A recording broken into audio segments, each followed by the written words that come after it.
Hey, it's Andrew, and today on the show we have Nathan Barry, founder and CEO of ConvertKit. In this episode, we talked about what drove Nathan to start ConvertKit, how switching to focus on a niche has impacted the company's product strategy and churn rate, and how it helped Nathan to focus on the right customer feedback. We also discussed when it doesn't make sense to worry about churn, the concept of gradual engagement, and how ConvertKit applied it in their product, and why Nathan thinks every company is doing onboarding wrong. ConvertKit also publicly share their revenue, churn numbers, and more at convertkit.bearmetrics.com for you to check anytime. As usual, I'm excited to hear what you think of this episode, and if you have any feedback, I would love to hear from you. You can email me directly on andrew@churn.fm. Don't forget to follow us on Twitter, and enjoy the episode. How do you build a habit-forming product? You need to invest. And we saw these different... You don't just gun for revenue in the door. This is Churn.fm, the podcast for subscription economy pros. Each week, we hear how the world's fastest growing companies are tackling churn and using retention to fuel their growth. How do you build a habit-forming product? We crossed over that magic threshold to negative churn. You need to invest in customer success. It always comes down to retention and engagement. Completely bootstrap, profitable and growing. Strategies, tactics, and ideas brought together to help your business thrive in the subscription economy. I'm your host, Andrew Michael, and here's today's episode. Hey, Nathan, welcome to the show. Hey, thanks for having me on. It's great to have you today. For the listeners, Nathan is the founder and CEO of ConvertKit, an email marketing company for creators that now does over $10 million in annual recurring revenue. Prior to ConvertKit, Nathan held various freelance and UX designer roles. So my first question for you, Nathan, is why email marketing and creators? What drove you to start ConvertKit? Yeah, those are good questions. So I got started with email marketing, back in 2012. I was writing an ebook designing products. So the ebook was about how to design iPhone applications. I started building an audience around that, and I used MailChimp to do that. And I built an email list of almost 800 people, launched my ebook. It sold super well, did 12 grand in sales in the first day, and I was blown away. But one thing that really stood out to me was how many sales came through from email as opposed to, the social channels and the website and stuff like that. So I was really, really surprised by that. And, from there I thought, okay, let's go all in on email. And then that drove me down this path of learning all the best practices. And then going from there, I started to learn about, okay, here's all the limitations of MailChimp. And it's actually only 3 or 4 months later in January of 2013 that I decided to start ConvertKit. Nice. So really scratching your own itch. Because that was going to be one of my other questions was like with MailChimp and so many other dominant players in the time, it must have been like a very brave decision as well to say, okay, we're going to go out and do something better and beat them. But I think the one thing that you've done amazingly well really is your product marketing is on point. Like you're really speaking to a specific niche. And was that just purely because like you were a creator yourself, you decided, okay, like this is an untapped market because they're not serving this need? And like, what was the main motivation then to really like double down on that niche? Yeah, the switch to that niche really had to do with, well, first I was realizing that building a software product to try to serve an entire category, to try to serve everyone is really a fool's errand. Getting traction when you're just like, yeah, we do email marketing is really, really hard, especially because there's so many other products out there, right? So many email products in particular. And so you and I could sit here and we could list off probably a dozen, 2 dozen, I don't know, email products that do over 10 million a year in revenue. Like there's really a lot. And so we just weren't getting traction. We weren't able to differentiate. It was really hard to write marketing copy, like everything. And a friend of mine really said, hey, you got to focus in on a specific niche. And that was advice that I knew, but I hadn't done anything with. Like I would actually give that advice out to other people when they were talking about building an audience or writing a book or something. I would say like, oh, you've got to narrow the topic down, focus on a specific niche, know exactly who you're solving the problem for.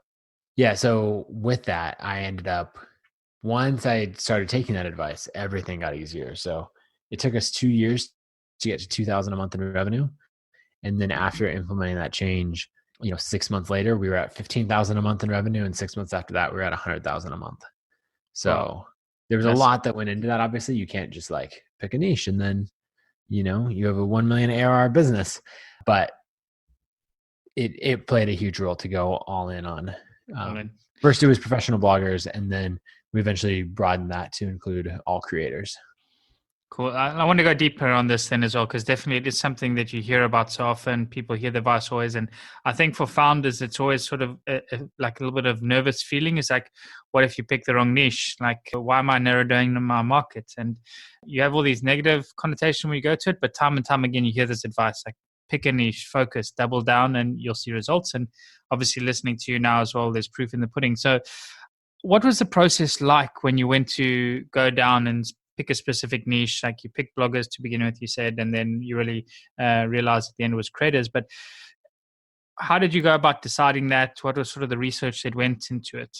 So I was a blogger myself.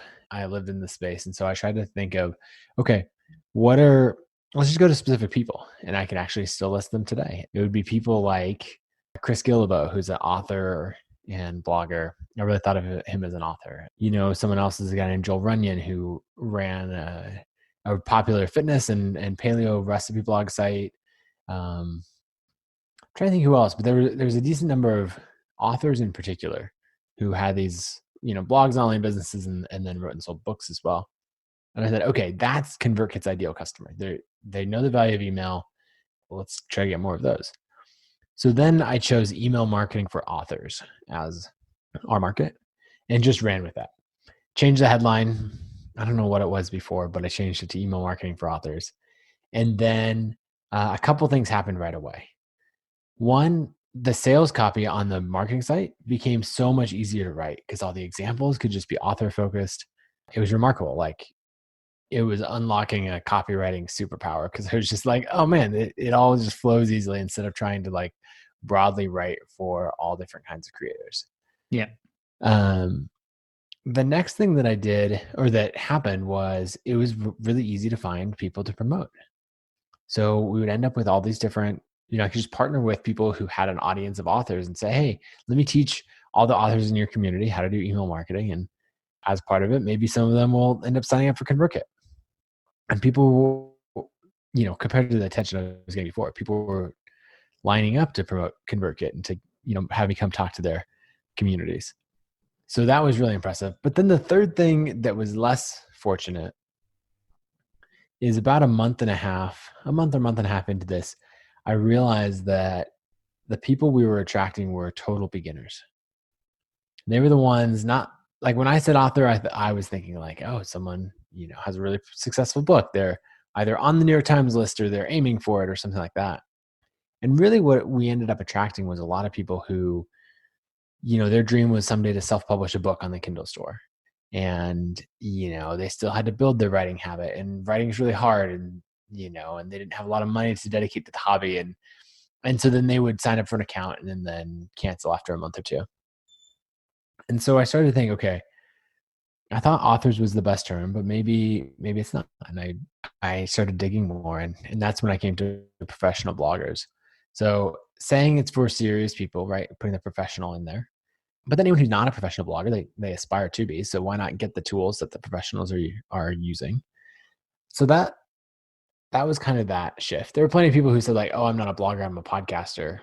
But they were in the space enough and they understood the term that it totally worked. I'm one of them as well. I'm a ConvertKit fan. Yeah.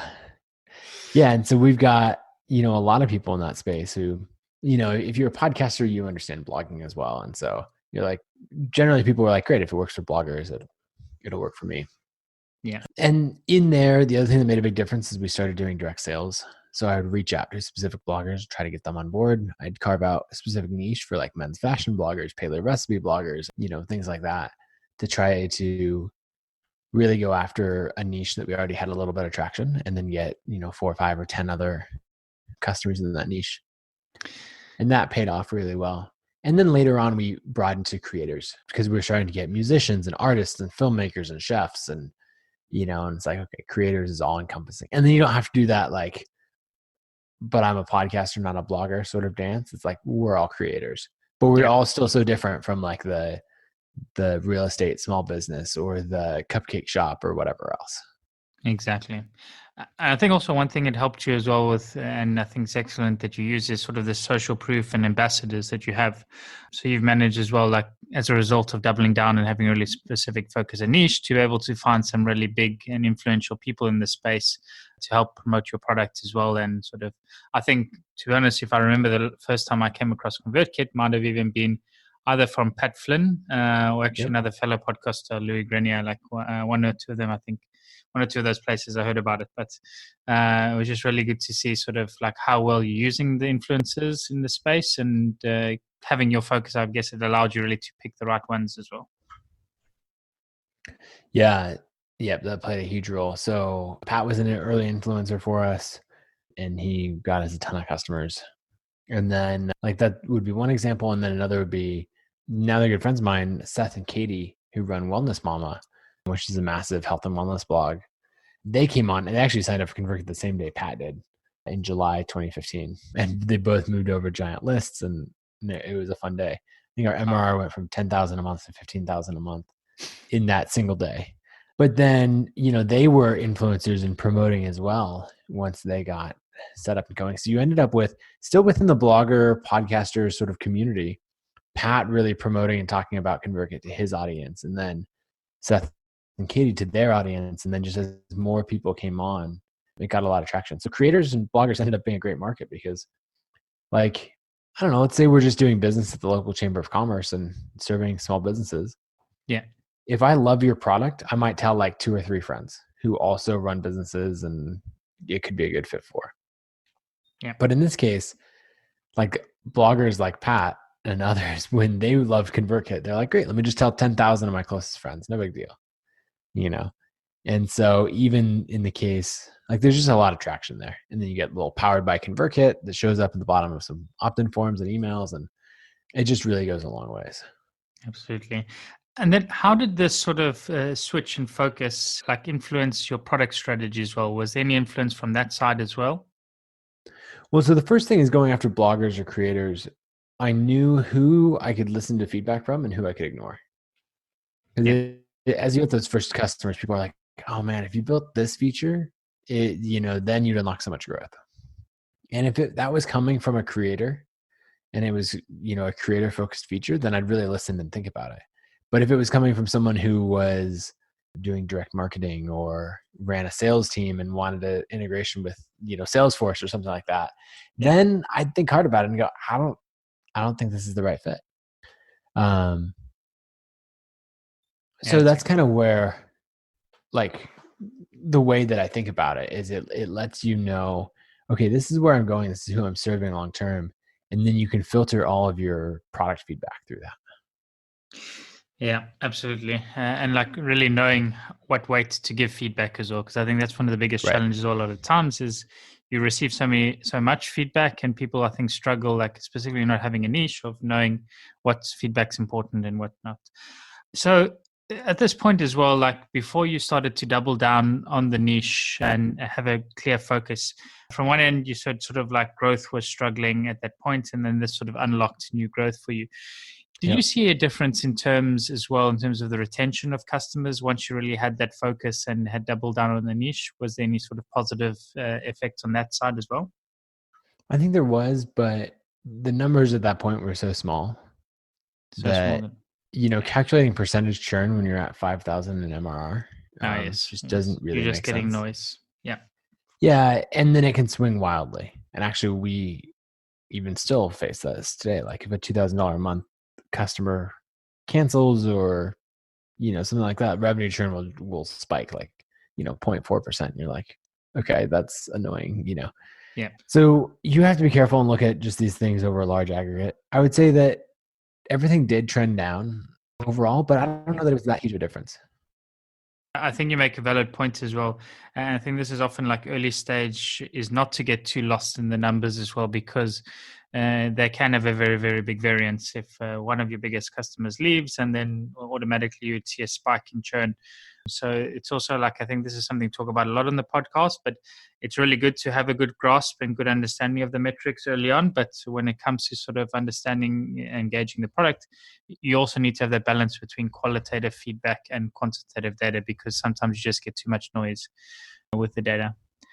Yep, for sure. And I think, anything over 10,000 or anything under probably 10, 20,000 of MRR, you don't really care about the percentage that's churning. You should care about who specifically is churning and why. And what you can learn from them. Yep. So then you went on. So this was like, how long ago did you switch over to creators? Well, that's a good question. We had a lot of traction when we switched over. We were maybe at 500,000 a month in revenue or something. So I don't know when that would be. 2017, maybe. All right. So it's still been a couple of years. Yeah. Yeah. I think I've been a customer now for maybe just over a year or just under a year. Like when I launched the podcast, we're actually coming up on the year mark now. Every day for a year for almost the last 50 something weeks. And I remember coming a customer, I was looking at your pricing and packaging at the time, and being a new podcast, like I was expecting to sort of find a plan that would be able to help me get started. And there wasn't anything at the time, but like I was really investing in the podcast. I was serious about it and I wanted to make it work. I think maybe I associated myself with the pro side naively to begin with. And I see recently as well that you've also gone under sort of a pricing and packaging change now.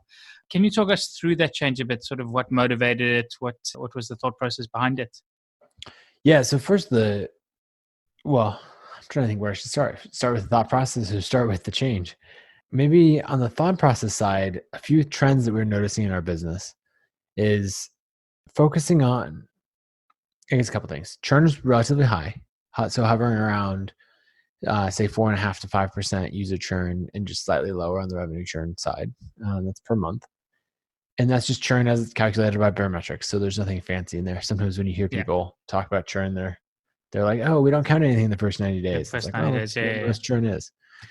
So it's just straight churn. And then we were finding that our lowest priced accounts, so it started $29 a month for up to 1,000 email subscribers, had the highest churn. So when you split it out and you looked at net churn, you're looking at a 12% churn on those accounts, and then a net negative churn on every other plan. Because if someone's got 5,000 subscribers, they're going to grow to 8, and they're going to grow to 10, and they upgrade from there. So we realized that there's just an incredible amount of churn being driven at the low end. And then the next thing that we saw as we kind of dug into this further is all of the cancellation reasons that people had coming in. They were saying, usually it's too expensive, or I'm not ready to start my online business or get going. And so you have those factors. And then the final factor was that we added this onboarding survey. There's a concept in user experience called gradual engagement. And it's basically that instead of asking for somebody to do something big up front, like fill out a registration form or something like that, you can ask them really simple questions where it's like A or B to draw them in. And then once they're a little bit invested, they will be more likely to fill in an email address or password or some more of those things. So we put in the sign up survey that just asks them, hey, are you migrating from another tool, or are you brand new to email marketing? And a ton of people were picking brand new. So we get about 8,000 trials a month, and roughly 6,000 of them were brand new or a little more. And then within there, if you said you're brand new, it would ask, do you have a website yet or not? And about 5,000 trials a month were saying, I don't have a website. And so if you think about the number of people who are coming in who don't have a website yet and are trying to use an email marketing service, like they're not going to be successful. No. So the first thing that we did based on that is that we built out a landing pages product. We'd always had landing pages as part of ConvertKit, but like tiny. There were 4 templates. And so basically over the last year, we built out landing pages. So all these people who are saying, I want to build an audience, but I don't have a website yet, can jump in and do that and can have a great experience doing it. So that worked really well. We're starting to see a ton of traction there. But then that only solves part of the problem. The other part is people canceling because they're not ready or churning out, and really having to pay before they find success. And so rather than going for a much longer trial or something else, we decided that it's time to go to a free plan. And so 5 weeks ago, we released a free version of ConvertKit that includes, building landing pages and thank you pages and growing your email list for up to 100 subscribers. And then, I guess he should split it up in a few different ways. It includes all the landing pages, opt-in forms, and thank you pages. And so you can grow your list. And then we have a referral feature in there where if you invite a friend, basically for every friend you invite, you get an additional 100 subscribers managed for free. So kind of Dropbox style. Yeah. And that you can do up to 1,000 subscribers. And that's been going, so we've had all of that out for 5 weeks now. We have 13,000 free users that have signed up in that time. Oh. About 2,000 of them come from that referral invite a friend feature.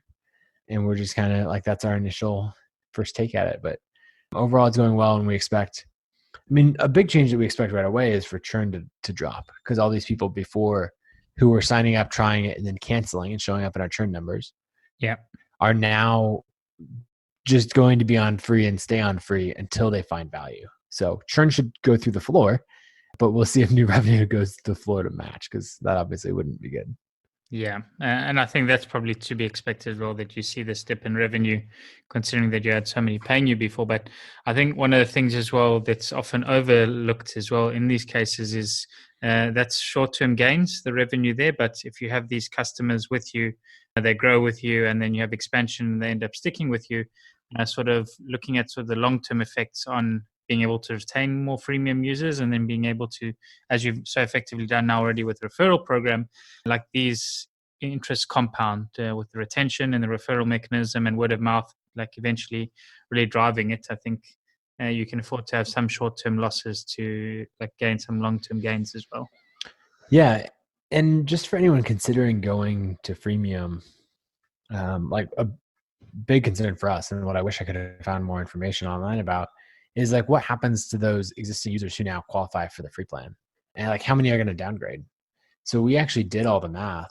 We looked up, out of all of our 28,000 paying customers, how many of them have under 100 subscribers. So that's the number that most people in the free plan are going to get to really easily. Yeah. And how many would downgrade? And we found there's like a frighteningly high number. It was 9,000 customers, which at $29 a month represents almost $250,000 a month of MRR. Yeah. So, at the time that we're recording this, we've got just shy of 1.7 million a month of MRR. So we're at a little over 20 million ARR. So it would be just a massive, massive hit to our business. And that's like more than our monthly profit, or right at our monthly profit, to lose 250 grand of MRR. So we're like, okay, we can't have that. So we had to really be deliberate about how we roll out our free plan. So we as we're trying to decide what to include in it, what not to, two things we held back were automations, which is a really important part of our product. But you can still, get that new podcast off the ground using our landing pages, and then grow your email list and just use broadcast emails to get started. And then once you've got a couple hundred subscribers, then, you're like, okay, this podcast is happening. Let's upgrade to paid, and, let's go from there. So that, and then, we didn't provide in-app support. So for anyone on the free plan, we launched a community, and we drive everyone to the community for support. Right. So those are the big changes. And then we kind of released it, and we're like, emailed our whole list, let everybody know, and waited to see how many downgrades came in. And in the month of January, I was blown away. So we could have had up to 250,000 of MRR contraction based on this. And we had just about 5,000 a month of contraction. Wow. And so I was like, oh, okay. That must have helped you sleep easy as well. Oh, for sure. That was a big bold bet. Yeah. And so we still grew by a little over 30,000 of net new MRR in January, even when we, made a move to like blow up our whole business model. And so I was like, okay, we're going to have more contractions as we go into February and March, but like not a crazy amount. And so now we're just getting more aggressive with promoting our free plan and trying lots more experiments. I'll be super interested to hear how it goes over the next like 5 to 6 months. And for sure. Yeah, that's an interesting time, definitely, considering it's only 5 weeks old. Did you notice anything in like this first cohorts now? So you maybe had a month's cohort of like month one retention. Was there change, or is it still too early for you to see? People are a lot more engaged. About a week's worth. Yeah. There's not a clean cohort yet. We've been releasing changes gradually and all that. We've seen our visit to account created sign up rate go from 3% to 5%. So that's a nice little lift. We're trying to get that to 8% over time. That's kind of our initial goal. So I don't know that we've seen much else. It's been so new, and there's so many things in our data that we are having to tweak or get right from our numbers. So like one big thing is like we're still figuring out, okay, now that we're free, what's our definition of an active user? Is it just they logged in that month, or do they have to get at least 5 subscribers first, or publish a landing page, or what? So A we're whole still bunch of tweaking our dashboards. experimentation and understanding now a little bit better the model. Yep, exactly. The other thing is how many free users we can get to refer. I think I have some metrics there that I'll pull up right now. Yeah, so we've had almost 2,000 referred accounts created. And if someone sends a referral invite, they're getting accepted at a rate of about 20%. Okay. And so that's another number that we can tweak. Yeah. So we're kind of just watching all these different things, starting to set up cohort analysis of, okay, what makes this cohort refer. There's one other thing that I wanted to share. Oh, the next big experiment that we're doing, actually launching tomorrow, is sort of a flipped onboarding funnel. So right now, you create a free account and then you can build forms and landing pages. Yep. And we're flipping it where when you come to the site, you'll just be able to start building a landing page. And then it'll be like, choose your template, you start customizing it. And then from there, it will say, hey, this is looking pretty good. Why don't you save your work? And in saving your work, it asks for an email or password. Going back to your earlier point as well of sort of having that vested interest and then asking for the details. Yeah. So it's another further implementation of gradual engagement, which is like my favorite onboarding idea. Yeah. And then the idea is like, to get a successful user, I need them to create a landing page. So why not just have them create a landing page first? So I'm going to launch all of that. I'm actually launching it on a product hunt tomorrow morning. So we'll see how that goes. But I think that'll get a good amount of traction. And that's what I'm hoping will further increase our visitor to free account created conversion rate, while maintaining like a good number of active users, because I don't just want like to increment the user column in the database. I want like users that are active and getting value and publishing landing pages. Yeah, but I think this is also an excellent way of sort of meeting the product with marketing in an exceptional way, in the sense that a lot of times, like where we create marketing campaigns, we drive people to websites, they sign up and they start trying to use the product, and then they realize that the product's not for them. Right. But this way, it sounds like they arrive on their site, they start using the product, and then they decide it's for them and they sign up. So I think in one sense as well, you also have a really big uptick in retention just as a result of like really allowing users to play around, feel if it's right for them first, and then let them get started. Yep, I think it'll make a big difference. I think we'll definitely need a follow-up episode on these two topics. For sure. One random question, Nathan. How was it like to grow up with two first names as a name and surname? Yeah. It doesn't actually come up that often. So with Nathan Barry, but I have an uncle whose first name, he married into the family, but his first name is Barry. And that was the first time I had this moment of like, wait, why is my last name the same as your first name? I remember being like 9 years old and being like, I don't, I'm asking because my name's Andrew Michael, and like I get this all the time. Like I go to a government office and they'll say, what's your surname? And then I'll say, it's Michael. And they'll say, no, what's your surname? And I have to explain to him, like, I'm 34 years old now. I think I've learned my surname by this age. Oh, man. The other thing that my team does is they like to use Barry as a replacement for Very. Okay.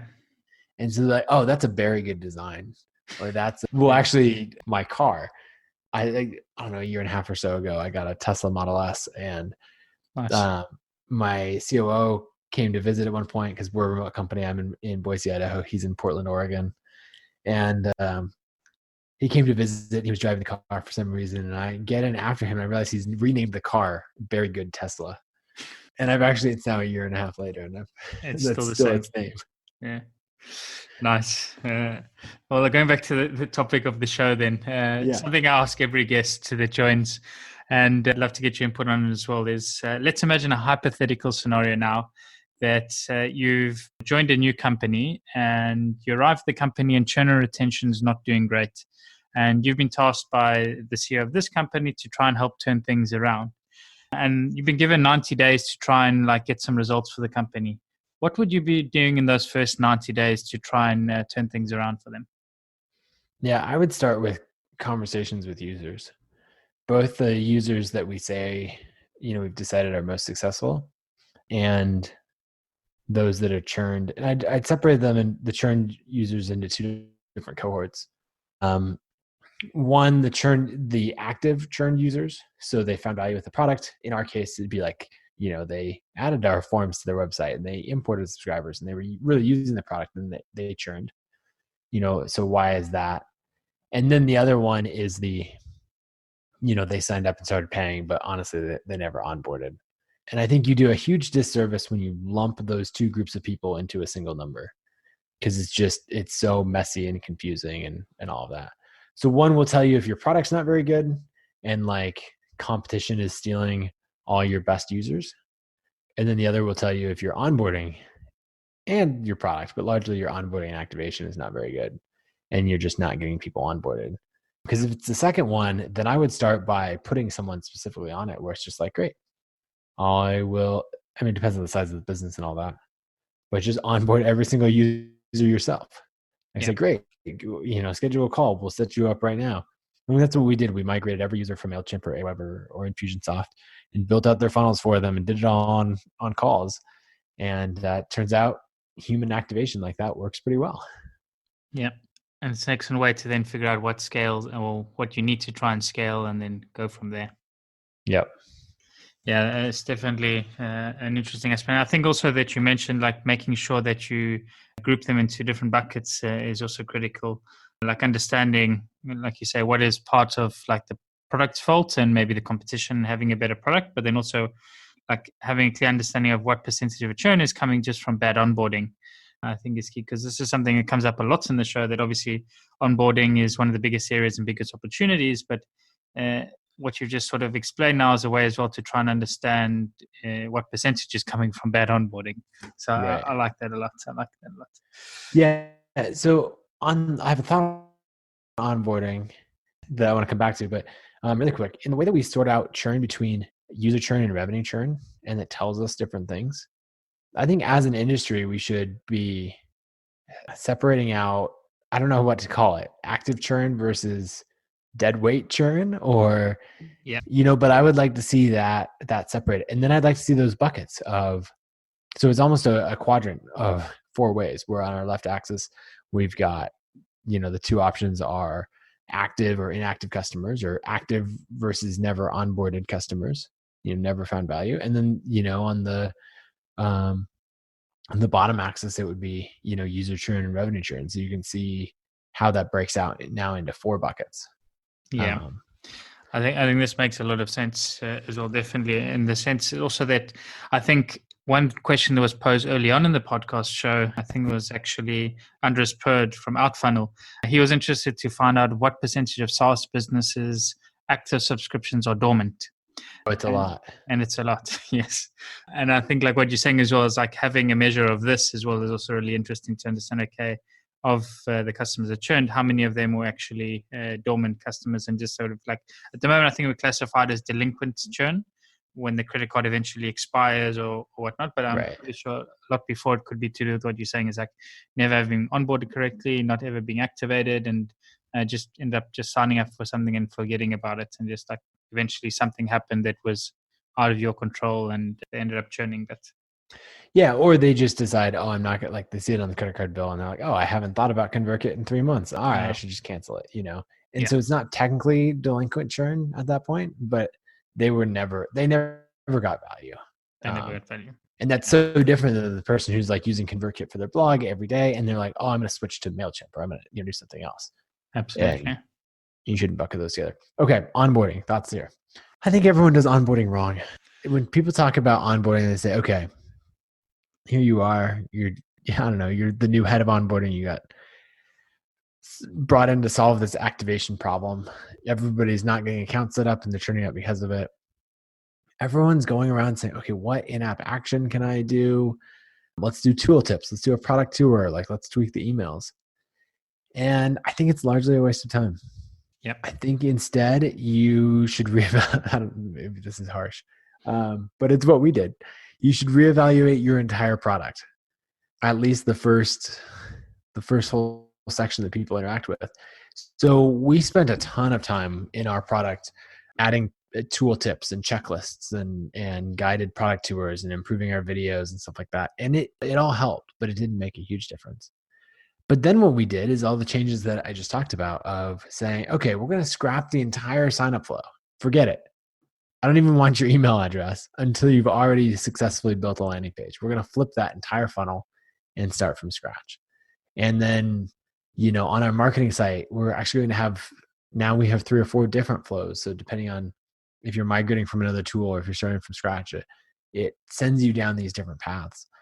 And so we really said, okay, what does success look like as a user of our product? And we realized, oh, okay, it's getting a landing page built for all these beginners. And so we just got rid of everything that wasn't helping people accomplish that one goal. Yeah. And the nice thing is we can spin it up in a separate product flow, so it doesn't mess with everybody who's saying like they're coming in from migrating from another tool or they're from on our pricing page. So we can test all of these things. But I guess my point overall is that I think people need to be far more radical with their onboarding. And if you just give that task to some growth marketer or some product manager and say, I don't know, figure out how to tweak our onboarding to get it from 8% activation to 9%, then of course they're going to do incremental things. But you need like a designer and executive backing and a whole initiative to say like, all right, screw everything that we have now. If we could start from scratch, how would we do it? How would we achieve this outcome of a truly successful customer? And, that's my advice right now. I guess we'll see how it plays out for ConvertKit over the next 6 months. Yeah, but I think it's absolutely right as well, in the sense that like tool tips and messages like emails can only move the needle so much. And especially like thinking about a new user coming into your product, I think too often like we get caught up in our own biases and we think things are really easy or things are really straightforward, and we think we know what's best for our customers. But really sometimes what you're saying is like really breaking it down to the bare essentials, like what does this customer absolutely need to be successful? And let's help them get there and do that, and then create a habit out of that. And then from there, like show them the rest of the product. I think definitely is the way to go. So I'm agreeing with you on this one, because I've seen it play out many times as well in previous companies too. Great point. So Nathan, it's been excellent having you on the show today. I think we're running up on time now. Is there anything final thoughts you want to leave the listeners with? How can they keep up to speed with what's going on at ConvertKit? Yeah, well, I think final thoughts is just, I always go back to Gail Goodman's talk from Business of Software years ago about the SaaS long, slow ramp of death.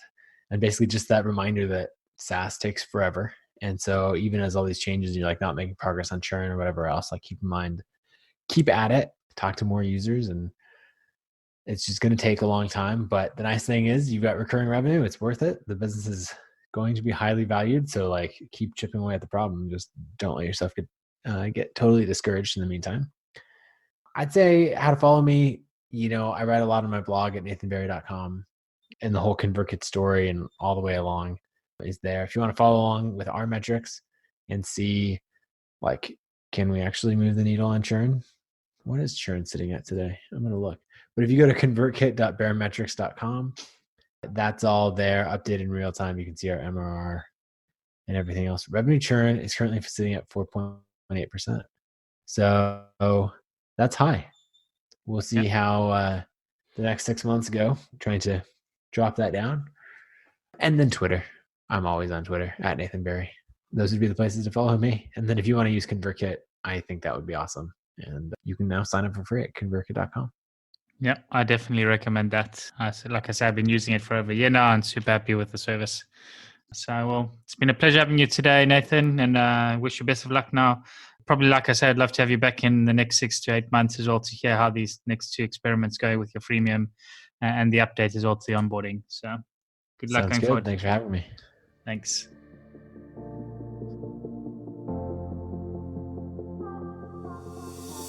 And that's a wrap for the show today with me, Andrew Michael. I really hope you enjoyed it and you're able to pull out something valuable for your business. To keep up to date with Churn FM and be notified about new episodes, blog posts, and more, subscribe to our mailing list by visiting churn.fm. Also, don't forget to subscribe to our show on iTunes, Google Play, or wherever you listen to your podcasts. If you have any feedback, good or bad, I would love to hear from you, and you can provide your blunt, direct feedback by sending it to Andrew at Churn.fm. Lastly, but most importantly, if you enjoyed this episode, please share it and leave a review, as it really helps get the word out and grow the community. Thanks again for listening. See you again next week.